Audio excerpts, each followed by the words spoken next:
la palabra al profesor Augusto Guerra, de la Universidad Federal de Minas Gerais, en Brasil, que nos va a hacer su presentación sobre innovación tecnológica. Augusto, por favor, bienvenido. Gracias, Roberto. Gracias, Janet, por la invitación de participar de este webinar. Yo voy a intentar hablar un poco sobre la situación de patentes en Brasil y la situación de ciencia y tecnología para producción de medicamentos que eventualmente possam estar sob licencia, que nosotros hablamos aquí, no obrigatória, pero compulsória. Eu vou tentar compartilhar minha tela acá, que tenho alguns slides poucos que podemos mirar para acompanhar.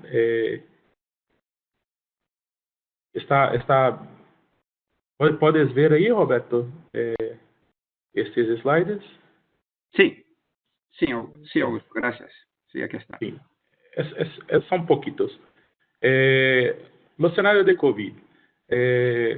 COVID es un virus que es muy conocido por los investigadores de área. Por ejemplo, en la Universidad de São Paulo, en Brasil, ya se había hecho los secuenciamientos de virus de COVID de morcegos, no sé si habla de esta forma en español, bats en inglés.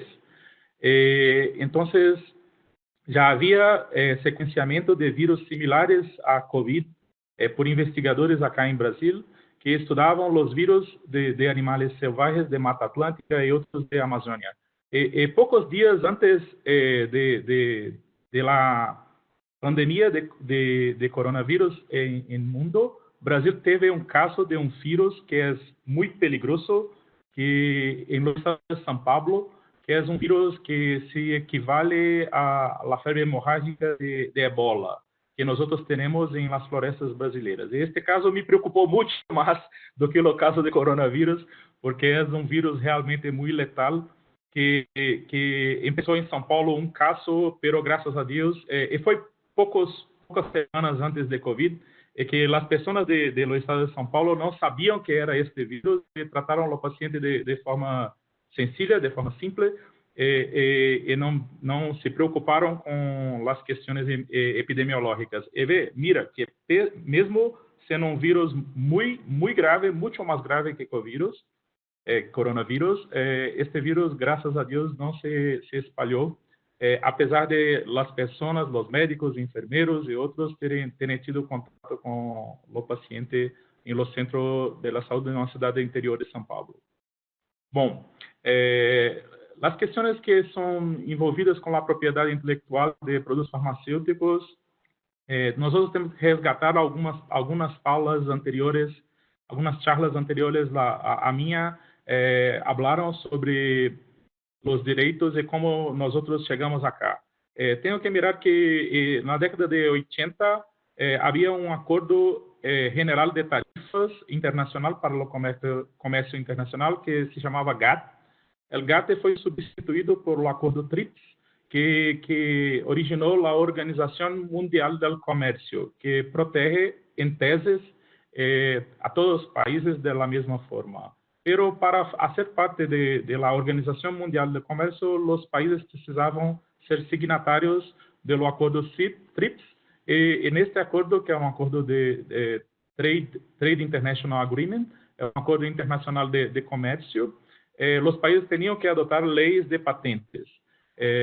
Então, o Brasil não tinha lei de patentes específica para produtos farmacêuticos, alimentícios e químicos. Nós tínhamos leis de patentes acá para todos os outros setores, mas não para esses setores. Então, em los anos 90, por volta de 1996, Brasil, o Congresso Nacional colocou a lei de patentes porque nós necessitávamos ingressar à Organização Mundial do Comércio. Caso contrário, os produtos brasileiros de exportação, que em sua maioria são produtos agropecuários, pero também no final dos anos 90 e início dos anos 2000, o setor aeronáutico com a empresa Embraer, que constitui um dos principais setores de exportação de la economía brasileña, que son aviones y que son productos muy estratégicos para la economía nacional.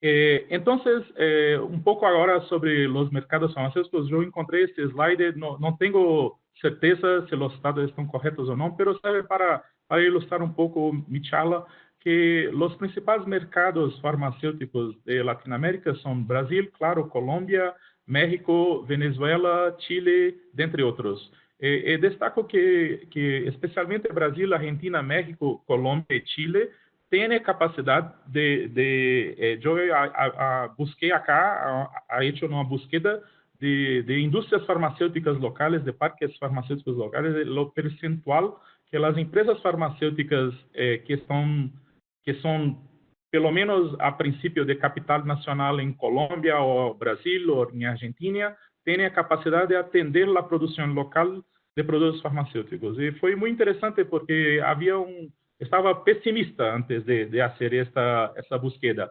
Y ha visto que tanto Colombia como México, como Brasil, yo no tengo certeza de Chile, y Venezuela, infelizmente, nos últimos años la situación no está muy buena y no tenemos información sobre la producción farmacéutica en Venezuela, pero en estos países principales hay una importante base de producción farmacéutica nacional para productos especialmente similares, genéricos y de alto consumo.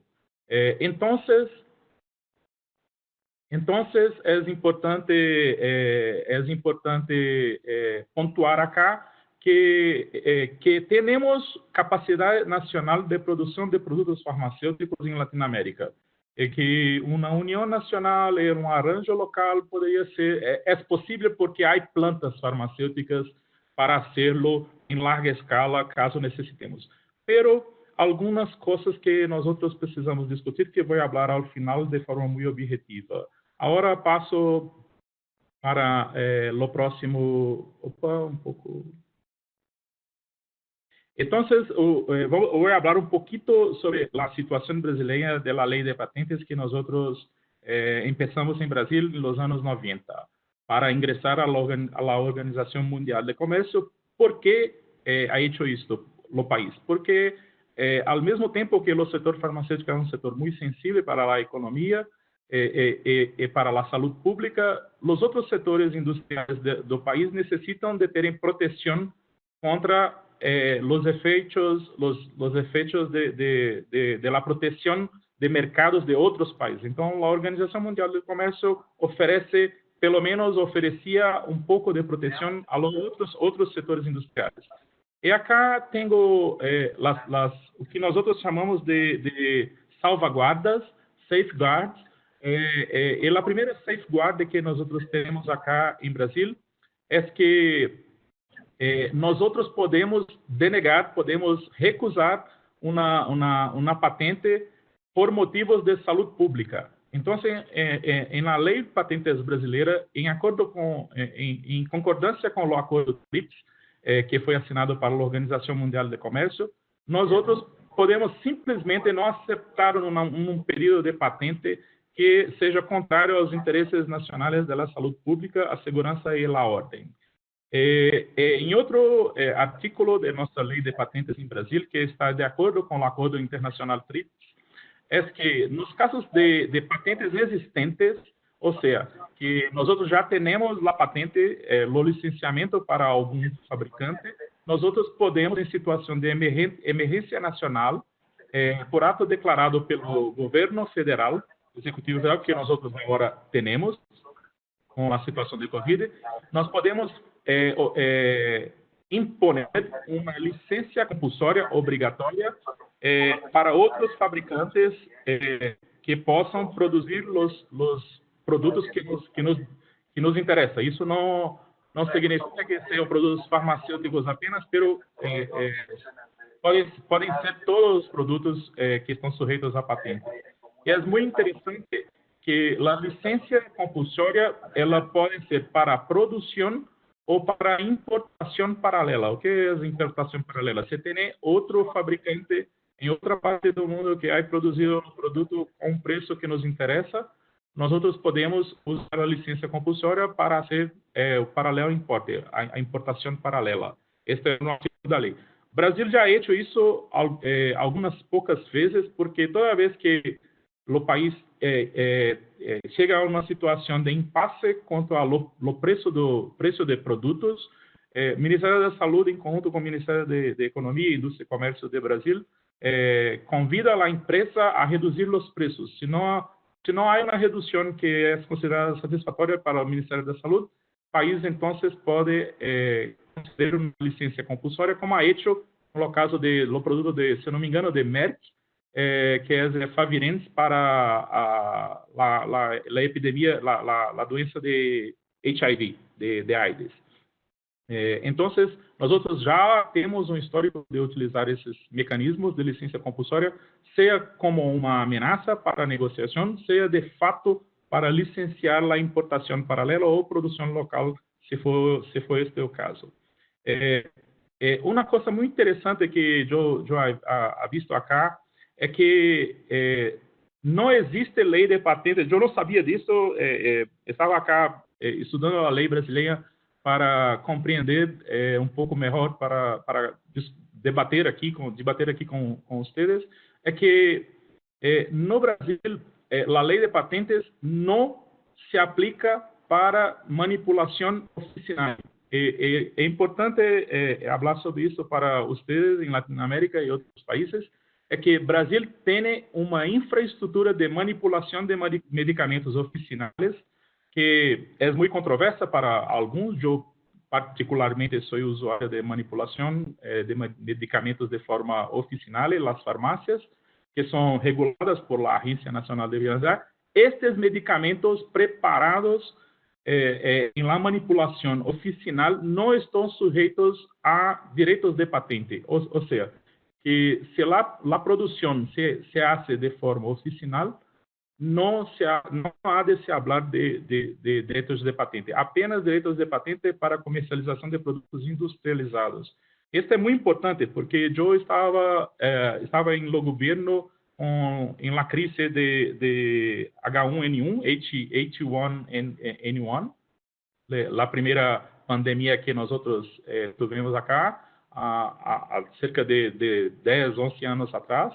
E naquele tempo teníamos um problema com Roche, que outra debatedora ha falado agora sobre Roche, com o caso de oseltamivir, que Roche era o único produtor de oseltamivir e não tinha quantidade suficiente de produto para atender a todos os países. E países como os Estados Unidos e países que têm mais plata, mais ricos, compraram grandes estoques de oseltamivir para colocar em seus mercados à disposição, caso a pandemia evoluísse para um cenário mais grave. Em Brasil, nós teníamos o princípio ativo, e um dos planos que nós preparamos acá em Brasil foi que as farmácias oficinais de manipulação seriam contatadas e havia planos de produção local para que em todo o país pudesse haver produção em farmácias de manipulação. Isso foi feito de forma nacional, havia organizado um plano de ação, caso fosse necessário empezar a produção local de medicamentos, que neste caso era possível porque era apenas uma produção na forma de uma solução oral, que era muito sencilla de ser hecha com os procedimentos adequados. Então, neste caso, não há nem que se falar sobre a quebra de patentes em Brasil, porque a lei de Brasil já permite que haga a produção em caráter desta forma por farmácias oficinais de manipulação. Bom, então, que passa? Dependendo do produto farmacêutico, podemos falar acá sobre a licença compulsória, licença obrigatória de medicamentos.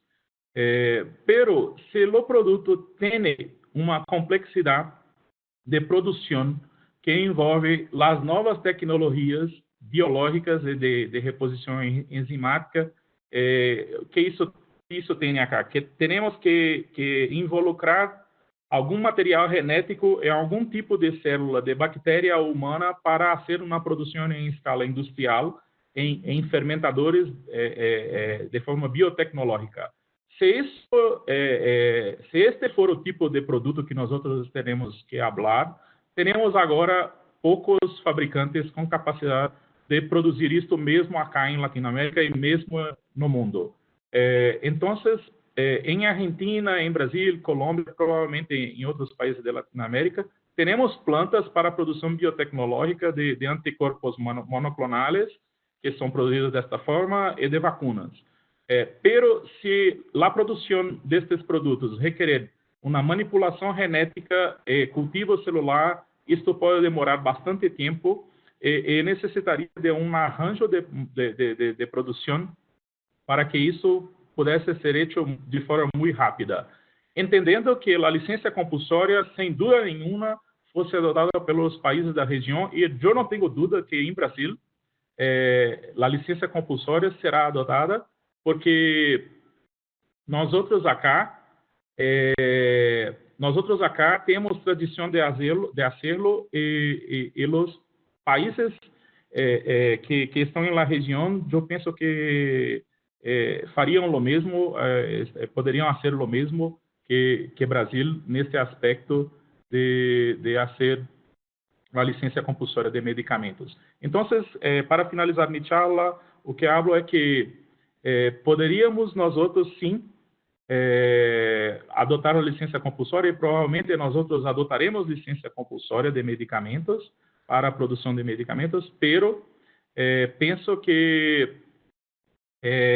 a complexidade do produto que pode ser desenvolvido pode impedir que, de fato, mesmo com a quebra dos direitos de propriedade industrial, haja, de fato, acesso aos medicamentos. E isso só pode ser